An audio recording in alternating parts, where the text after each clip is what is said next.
तो हेलो दोस्तों, वेदांत फैशन की क्या है Q4 क्वार्टर के रिजल्ट आ गए। अगर मैं वेदांत फैशन बोल रहा हूँ तो शायद आपको ना समझ में आए, लेकिन जब मैं मान्यवर बोलूंगा तो आपको जरूर समझ में आएगा। तो वेदांत फैशन का जो ब्रांड है वो मान्यवर है, जो कि एक वेल नोन और पॉपुलर ब्रांड है अपने सेगमेंट का। तो अब हम लोग देखते हैं इनके बेसिक्स के बारे में। तो आप देखेंगे मार्केट कैप इनका करीब 10,700 करोड़ के आसपास का, पी इनका करीब 28 के आसपास का है, ROC इनका 23 का है, ROE इनका 20 का है, और ये डिविडेंड यील्ड करीब 1.81% की दे रहे हैं। तो ये इनके कुछ बेसिक्स हैं। अब इनके प्राइस चार्ट पर जाते हैं और देखते हैं उसमें क्या क्या चेंजेस आए। तो लास्ट हम लोग 5 साल का प्राइस देख लेते हैं इनका। तो आप देखेंगे कि लास्ट 5 साल में इन्होंने करीब-करीब 1469 मतलब 1470 के आसपास का हाई लगाया हुआ है। तो और सेम टाइम पीरियड में इन्होंने जो लो लगाया वो लगाया 342 का, वो है अप्रैल 2026 के आसपास का, और अभी ये चल रहा है करीब 400 के आसपास का। तो ये इसके प्राइस के कुछ चेंजेस हैं जो पिछले 4-5 साल में हमको देखने को मिल रहे हैं। तो चलिए इनके क्वार्टरली रिजल्ट पर चले जाते हैं और देखते हैं उसमें क्या-क्या चेंजेस आए हैं। तो आप देखेंगे कि मार्च 2025 में इन्होंने 367 सीआर की सेल करी थी, वही अभी बढ़ के हो गई 399 करोड़ की, और जहाँ एक्सपेंसेस इनके लास्ट ईयर थे 202 करोड़ के, वो अभी हो गए 221 करोड़ के आसपास के। तो ऑपरेटिंग प्रॉफिट लास्ट ईयर 166 के कंपैरिजन में इस बार 179 करोड़ के आसपास पहुंच गया है, और ऑपरेटिंग प्रॉफिट मार्जिन आप देखेंगे 45% है। तो इतना अच्छा ऑपरेटिंग प्रॉफिट मार्जिन होना अपने आप में बहुत अच्छी बात है कि आप अपनी सेल्स का 40 to 50% हिस्सा क्या करें, ऑपरेटिंग प्रॉफिट में मार्जिन में कन्वर्ट कर पा रहे हैं। इसके अलावा अदर इनकम ऑलमोस्ट स्टेबल है, इंटरेस्ट भी ऑलमोस्ट स्टेबल है, और डेप्रिसिएशन भी क्या है, ऑलमोस्ट स्टेबल है। इसमें बहुत ज़्यादा मेजर चेंजेस नहीं आए हुए हैं। तो प्रॉफिट बिफोर टैक्स जहाँ लास्ट ईयर 135 सीआर का था मार्च क्वार्टर का, वो इस बार है 148 सीआर का, और इस बार जो टैक्स है लोअर साइड है 23% का। तो जो इनका नेट प्रॉफिट है लास्ट मार्च क्वार्टर में 101 था, जो भी बढ़ के हो गया 114 करोड़ के आसपास का।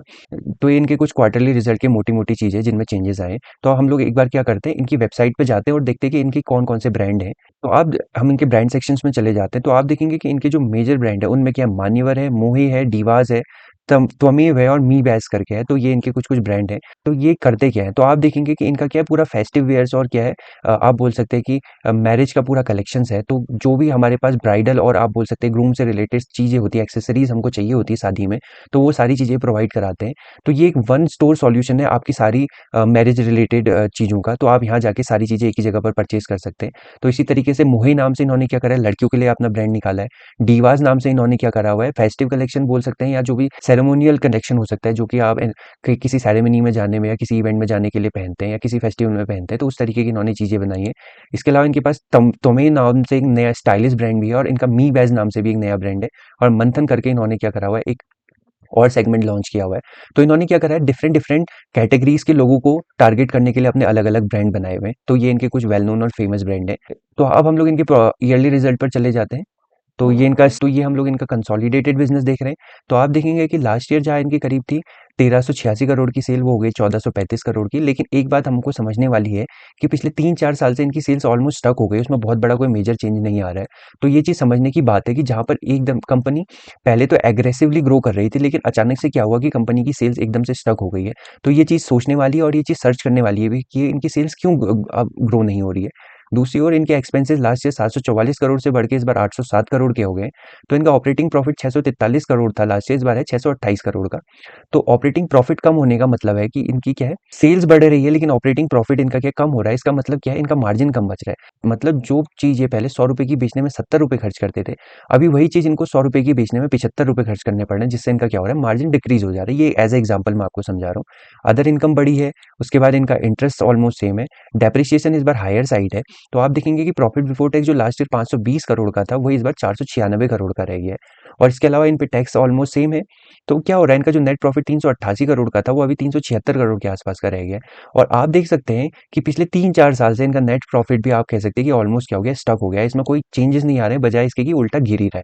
तो ये कंपनी को एनालिसिस आप जब करें, तो किसी भी चीज़ को बाय करने से पहले आप लोग उसके बिजनेस पर जाएं और उसके बिजनेस पे देखें कि वो अपने ग्रोइंग स्टेट में है, कि वो अभी डिक्रीज हो रहा है या उसकी सेल्स स्टक हो गई है।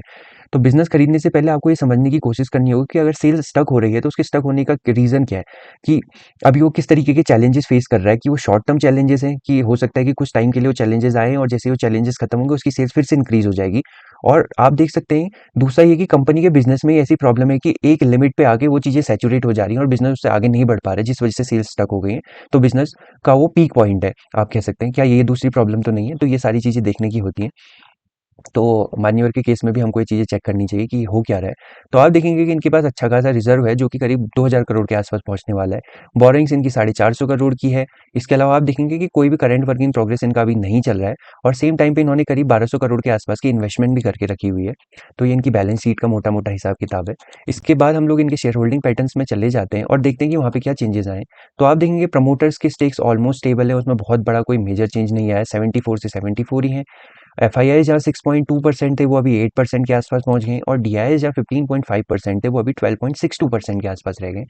और सेम टाइम पीरियड में लास्ट 3 ईयर में पब्लिक 3.1% से बढ़ के 4.1% हो गई, तो पब्लिक की भी शेयर होल्डिंग में इंक्रीज आया है। तो हम लोग देखेंगे कि लास्ट 3 साल पहले पब्लिक करीब नंबर ऑफ शेयर होल्डर 68,000 के आसपास थे, वही शेयर होल्डर्स अब बढ़ के 84,000 के आसपास पहुंच गए। इसका मतलब है कि छोटे छोटे यूनिट्स में बाई करने वाले हमारे शेयर होल्डर्स इंक्रीज हो गए। तो मतलब क्या हो रहा है, नंबर ऑफ शेयर होल्डर्स इसमें बढ़ गए हैं। तो ये हमारा क्या है, मान्यवर का मोटा मोटा एनालिसिस था। तो आई होप आपको एनालिसिस पसंद आया होगा। अगर आपको एनालिसिस पसंद आया तो वीडियो जरूर लाइक करिएगा। तो चलिए मिलते हैं नेक्स्ट वीडियो में, तब तक अपना ख्याल रखिए।